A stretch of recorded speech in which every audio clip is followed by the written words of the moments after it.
Welcome Dr. Srivastava, a famous personality in the field of library and information science. Dr. Srivastava holds the positions of Divisional Librarian and Head of the Government Divisional Public Library, Kota, Rajasthan. Dr. Deepak Srivastava is a globally recognized figure in library science. Dr. Srivastava holds a Master in Library Information Science from Barkatullah University, Bhopal and a Bachelor degree in the same field from Rajasthan University. Dr. Srivastava extensive contribution to public libraries and he has published more than 110 research papers in reputed journals, where his work on public libraries, automations, digital libraries, management, copyright and plagiarism issues. MPhil and PhD in Library and Information Science, MTech in Librarianship also. And his previous tenure at Banastar Vidyapeeth, India's first women's university. He has authored 3 books on contemporary library services and practice. Dr. Srivastava is a member of many library professionals, societies and associations like LPA, SALIS, TLA, RPLA, ASLIP, etc. He has more than 27 years of experience across university, public and school libraries, and he has been recognized with many awards in the field of library and information science. Now I request to Dr. Deepak Srivastava kindly continue the session. Over to Dr. Srivastava. Thank you, Dr. Zerotia. Am I audible? Yes, sir. Thank you. Shall we start the presentation? Yes. Okay, so please share the PPT. Library services for the blind. But still, the scenario is, if you will go to the scenario, so global overview of the visually impaired. So what has the organization data of the 2023 reported that 285 million people are estimated to the visually impaired worldwide.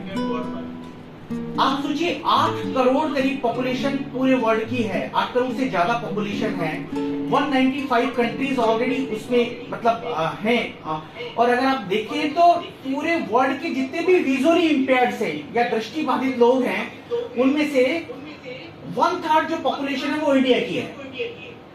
So 1/3 population जो है, it's a bigger figure. Like the 285 million people are established to be the visually impaired worldwide. उनमें से 39 people are the blind. 246 million have the low vision. अगर उनको देखें तो 90% of them lives in the low and the middle income countries. If we talk about the Indian specific visually impaired scenario, the India house the 20% of the world blind population. Approximately 12 million blind people and the low vision population exceeds the 50 millions. If we talk about the basic cause of the visually impaired like the cataract, refractive errors, corneal opacity and the glaucoma and retinal disease. In the USA, only the 8 to 10% blind students are professionally braille readers. अगर आप किसी भी library से या किसी भी देश की लाइब्रेरियन से आप बात करेंगे, उनसे पूछेंगे कि यार आपके यहाँ पे library services for the visually impaired है या ब्लाइंड्स के लिए सर्विसेज है, तो उनका वन लाइन आंसर होगा कि yes we have the braille books. लेकिन कभी आपने सोचा भी है कि जितनी भी ब्रेल बुक्स के लिए आप मतलब बात कर रहे हैं, वो जो टोटल जितने भी विजुअली इंपेयर्ड इंडिया में हैं उनका 1% भी सर्व करने में सक्षम नहीं है. और आपके पास तो प्लेटेक्स्ट वर्जन 2 ही हैं, तो आप डिजिटल टेक्स्ट को ऑडियो टेक्स्ट में कैसे सुनवाएंगे उसे? उसकी तो प्रॉब्लम हो जाएगी. तब हमें जब ये हमारा का पूरा जो रिसर्च है इस पे विजुअली इंपेयर्ड्स की सर्विसेज पे, वो based on the practical experience है. तो हमने क्या सोचा कि अगर हम इस तरह से इंस्ट्रूमेंट खरीदेंगे तो लाइब्रेरी के लिए तो पॉसिबल ही नहीं है. तो फिर हमने इसकी जगह LAX30 सॉफ्टवेयर खरीदा. LAX30 सॉफ्टवेयर क्या करता है कि आपका जो एग्जिस्टिंग जो डिजिटल कंटेंट है उसे MP3 में कन्वर्ट कर देता है.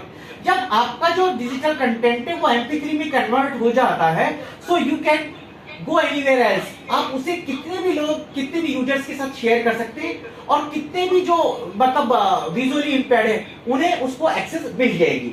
सो प्लेटेक्स वॉचर जो है उसका कुछ कंसर्न है, कंसर्न मतलब उसकी कुछ लिमिटेशंस है। उसकी लिमिटेशंस क्या है कि वो डेजी फॉर्मेट को ही मतलब रीड कर पाता है, और जो मैंने आपको बताया ई टेक्स्ट जो फाइल है उन्हें ही कर पाता है, वॉइस नोट्स को ही कर पाता है।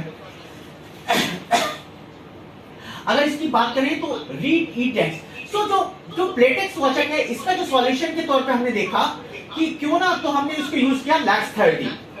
अगर हम डेजी की बात करें तो ये डेजी एक फॉर्मेट होता है जिसको कि ये जो प्लेटेक्स वॉचर है वो इजीली रीड कर पाता है। This is specially designed for the visually impaired, print disabled and the dyslexia individuals. ये इंटरेस्टिंग बात है कि यहाँ पर एक और बहुत ही महत्वपूर्ण बात है, जब हमने library services for the visually impaired start किया तो this is not only for the visually impaired, later on it is helpful to the elderly people, या जितने भी सीनियर सिटीजन हैं जिनको कि गूगल का प्रॉब्लम है, ये स्पेक्स का प्रॉब्लम।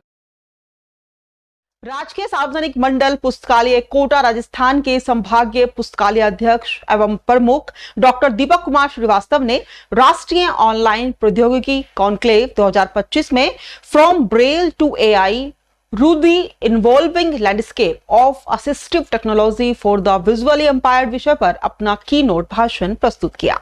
यह कॉन्क्लेव लाइब्रेरी प्रोफेशनल फाउंडेशन नई दिल्ली और नॉर्थ कैप यूनिवर्सिटी गुरुग्राम के संयुक्त तत्वाधान में आयोजित की गई, जिसमें देश भर के पुस्तकालय विज्ञान विशेषज्ञों, शिक्षकों और शोधार्थियों ने भाग लिया। अपने संबोधन में डॉक्टर श्रीवास्तव ने बताया कि किस प्रकार ब्रेल की पारंपरिक प्रणाली से लेकर आर्टिफिशियल इंटेलिजेंस आधारित अत्याधुनिक तकनीकों जैसे कि JAWS, NVDA screen reader, LAX30 और पर्ल कैमरा जैसे OCR, TTS devices, focus 40 Braille display तथा सीइंग AI आधारित मोबाइल ऐप्स ने दृष्टिबाधित व्यक्तियों के जीवन में क्रांतिकारी बदलाव लाया है। अपने समापन में उन्होंने कहा कि सुलभता कोई विशेषाधिकार नहीं बल्कि मौलिक अधिकार है और पुस्तकालयों को इसकी अगुवाई करनी चाहिए।